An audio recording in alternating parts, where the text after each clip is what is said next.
Sa bandang Isabela po, Secretary Bunuan, sa National Highway, maraming mga butas-butas na kalsada, yung mga potholes, kulang sa drainage. Hindi lamang po siguro ang dahilan doon dahil mabibigat yung truck. Siguro dahil manipis po yung simento, yung inilagay na semento, kaya madaling nasira. Saan po yung nakikitang problema rito? Nagkakaroon ng malaking cut ang kontraktor o substandard yung materyales? Ano pong reason? Well, earlier, Your Honor, I explained that kung existing roads kasi po ito, we needed to undertake yung mga maintenance activities natin. I said, kailangan po natin kung medyo nagde-deteriorate na yung mga kalsada, then we have to undertake siguro yung preventive maintenance to lengthen the life of the pavement kung minsan. But what is important actually, Your Honor, is to have a day-to-day routine maintenance. Kaya nagkaroon ka ng pothole ngayon, kailangan ayusin yung pothole para hindi dumadami ng dumadami. So immediately that has to be done through routine maintenance, Your Honor. Yun ang mga dapat namin gagawin.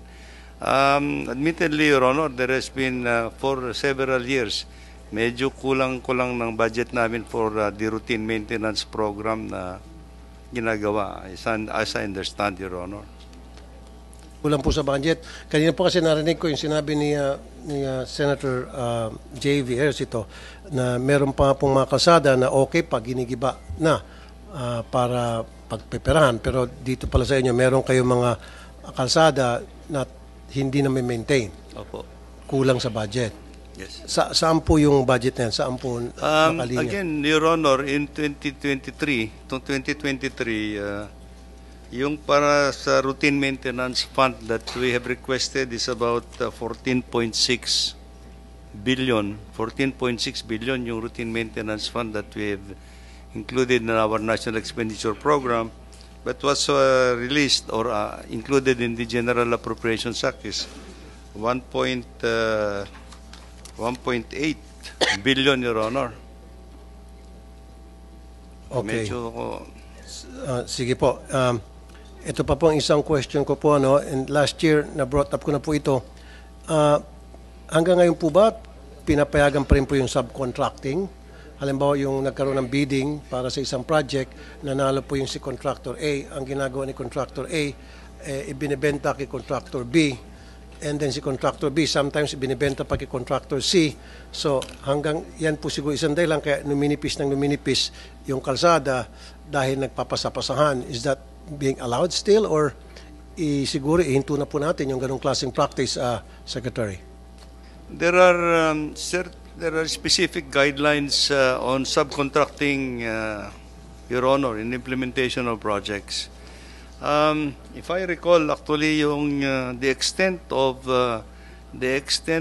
subcontracting should not be more than 50% of the original project cost, Your Honor. But again, the subcontractor must have been pre-qualified by the department before it gives authority for the subcontractor to subcontract.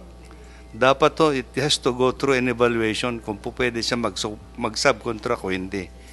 Now, subcontracting is allowed for as long as it is registered with the department. Your Honor, ganun ang ano. Para sa akin, it doesn't make sense, Secretary, na sumali sa bidding ang isang contractor for a certain project, yung pala wala siyang kakayahan na para panindigan yung proyekto ngayon just because siguro wala siyang mga equipments and all, and that's why he subcontract it. Siyempre, pag sinubcontract niya, pipita siya doon, so parang ginamit niya, laway lamang at lisensya niya, kumita na siya. At actually, yung gagawa, yung subcon. So, yung subcon ang, siyempre, kikita pa yung subcon doon. So, yung sa akin lang, itong nanalo sa bidding, walang kapagod-pagod, laway lang, nagkapera. So this is another way siguro to, if we can avoid this, para mapaayos na po yung mga construction natin mga kalsada kasi siyempre kabawasan din doon sa budget na mapupunta po doon sa main contractor. Very well noted, Your Honor. I think, yes, we can look again and review the guidelines that in subcontracting. Ang kwan lang po kasi din sa subcontracting, there are some components in the